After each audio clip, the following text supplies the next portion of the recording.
అతను వరుసగా 3 సార్లు ఎమ్మెల్యేగా గెలిచి హ్యాట్రిక్ సాధించారు. జిల్లాలో బలమైన సామాజిక వర్గం బ్యాక్గ్రౌండ్ ఉంది. ప్రస్తుతం ఆయన ప్రభుత్వ విప్పుగాను కొనసాగుతున్నారు. అయితే ఇంత ఉన్నా జిల్లాపై మాత్రం తనదైన పొలిటికల్ మార్కు చూపలేకపోతున్నారట. అన్ని అవకాశాలు ఉన్నా పెద్దగా ఉనికి చాటుకోలేకపోతున్నారట. 3 సార్లు గెలిపించిన నియోజకవర్గానికి చేసిందేమీ లేదట. ఇంతకీ ఎవరా నేత, ఏదా నియోజకవర్గం? Watch the story.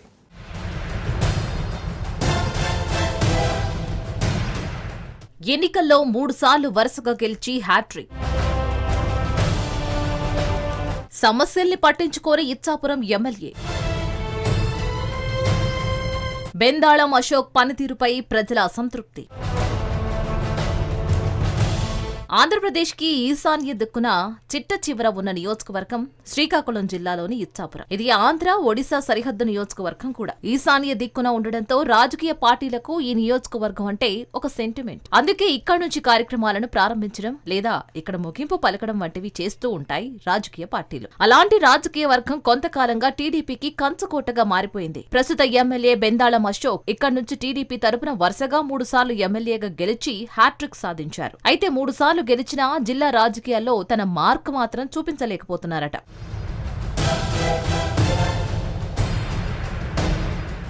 Bendalam Ashok జిల్లాలో బలమైన సామాజిక వర్గాల్లో ఒకటైన కళింగ సామాజిక వర్గానికి చెందిన నేత. అశోక్ తండ్రి స్వర్గీయ బెందాళం ప్రకాష్ కవిటి మండలం మాజీ ఎంపీపీగా, ఆంధ్ర బ్యాంక్ మాజీ డైరెక్టర్ గా గతంలో పనిచేశారు. ప్రస్తుతం శ్రీకాకుళం జిల్లాలో ఉన్న సిట్టింగ్ ఎమ్మెల్యేల్లో అచ్చెన్నాయుడు తర్వాత ఉన్న సీనియర్ ఎమ్మెల్యే బెందాళం అశోక్. ఇంత బ్యాక్గ్రౌండ్ ఉన్నప్పటికీ నియోజకవర్గ అభివృద్ధిలో గానీ జిల్లా రాజకీయాల్లో గానీ తనదైన మార్క్ వేసుకోలేకపోతున్నారట బెందాళం అశోక్. ప్రస్తుతం ప్రభుత్వ విప్ గా ఉండటంతో ఆ హోదాలో రాష్ట్రంలోని వివిధ శాఖల అధికారులపై పట్టు సాధించేందుకు, ఆయా మంత్రులకు, పార్టీ పెద్దలకు మరింత చేరువయ్యేందుకు అవకాశం కూడా వచ్చింది. జిల్లా సమస్యల పరిష్కారానికి ఆయన కృషి చేయవచ్చు, కానీ ఆయన కనీసం జిల్లా అధికారులపై కూడా పట్టు సాధించడం లేదట. జిల్లా పార్టీలోని మిగిలిన నాయకులను కలుపుకొని ముందుకు వెళ్లే ప్రయత్నమూ చేయడం లేదట. ఇచ్చాపురం నియోజకవర్గాన్ని కిడ్నీ సమస్యలు, త్రాగునీరు, సాగునీటి సమస్యలతో పాటు అనేక ఇతర సమస్యలు వెంటాడుతున్నాయి. కానీ వాటి పరిష్కారానికి ఎమ్మెల్యే ఆసక్తి చూపడం లేదట. ఎంతసేపు కవిటి మండలంలోని రామయ్య పుట్టగలో ఉన్న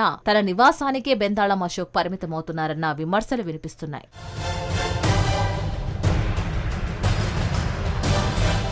స్వతహాగా డెంటిస్ట్ అయిన అశోక్ కుటుంబ రాజకీయ నేపథ్యం ఆధారంగా 2014లో ఇచ్చాపురం ఎమ్మెల్యే అభ్యర్థిగా మొదటిసారి బరిలో దిగారు. 2014, 19, 2024 ఎన్నికల్లో వరుసగా విజయాలు ఆయనను వరించాయి. అశోక్ కంటే వయసులో పెద్దవారైన బగ్గు రమణమూర్తి, కూన రవికుమార్ కంటే కూడా ఎమ్మెల్యేగా ఈయన సీనియర్. అందుకనే కూటమి ప్రభుత్వం అశోక్ కు ప్రభుత్వ విప్ పదవిని కట్టబెట్టింది. వాస్తవానికి జిల్లాకు చెందిన ఎంపీ రామ్మోహన్ నాయుడికి కేంద్ర మంత్రి పదవి వచ్చిన వెంటనే జిల్లా నుంచి కూన రవికి రాష్ట్ర కేబినెట్ లో చోటు దక్కుతుందని ఆయన సామాజిక వర్గానికి చెందిన వారంతా భావించారు. కానీ అలా కాకుండా రామ్మోహన్ నాయుడు కుటుంబం నుంచి అచ్చెన్నాయుడికి మంత్రి పదవి ఇవ్వడంతో కళింగ సామాజిక వర్గం బగ్గుమంది. కళింగ సామాజిక వర్గానికి చెందిన కూన రవికి గాని, బెందాళం అశోక్ గాని తగిన గుర్తింపు ఇచ్చి పదవి కట్టబెట్టాలని డిమాండ్ చేశారు. ఆ తర్వాత అధిష్టానం బెందాళం అశోక్ కి ప్రభుత్వ విప్ పదవి ఇచ్చింది. కానీ అశోక్ పనితీరు పట్ల సొంత సామాజిక వర్గ పెద్దలు అసంతృప్తితో ఉన్నారట. కూన రవికుమార్ 2014లో మొదటిసారి ఎమ్మెల్యే అయిన వెంటనే విప్ అయ్యారు. ఆ తర్వాత పార్టీ జిల్లా అధ్యక్షుడిగాను పనిచేశారు. అనతి కాలంలోనే రాష్ట్ర స్థాయి అధికారులపైన,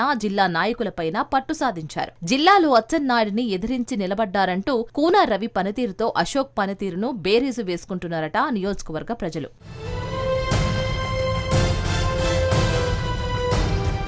బెందాళం అశోక్ పనితీరుపై కేంద్ర రాష్ట్ర మంత్రులు రామ్మోహన్ నాయుడు, అచ్చెన్నాయుడుల ప్రభావం కూడా లేకపోలేదు అన్న గుసగుసలు వినిపిస్తున్నాయి. జిల్లాను అంతా తామే నడిపిస్తున్నారు కేంద్ర రాష్ట్ర మంత్రులు రామ్మోహన్ నాయుడు, అచ్చెన్నాయుడు. ఈ సందర్భంలో వారి నాయకత్వాన్ని కాదని అశోక్ ముందుకు వెళ్లే ధైర్యం చేయలేకపోతున్నారు అన్న వాదన వినిపిస్తోంది. గతంలో ఇలా జరిగే జిల్లాల్లో గుండా కళా వెంకటరావు, కలమట వెంకటరమణల అడ్రస్లు గలంతయ్యాయని చెప్పుకుంటున్నారు. కింజారపు వారి అడుగుజాడల్లో వెళ్లిపోవడమే బెటర్ అన్న ఆలోచనలో అశోక్ ఉన్నారని అంతా అనుకుంటున్నారు. మొత్తానికి బెందాళం అశోక్ తీరు పట్ల నియోజకవర్గ ప్రజలు అసంతృప్తి వ్యక్తం చేస్తున్నారట. మరి బెందాళం అశోక్ రూటు మార్చి స్పీడ్ పెంచుతారా, లేదంటే ఇదే పరిస్థితిలో వ్యవహరిస్తారా? వేచి చూడాలి.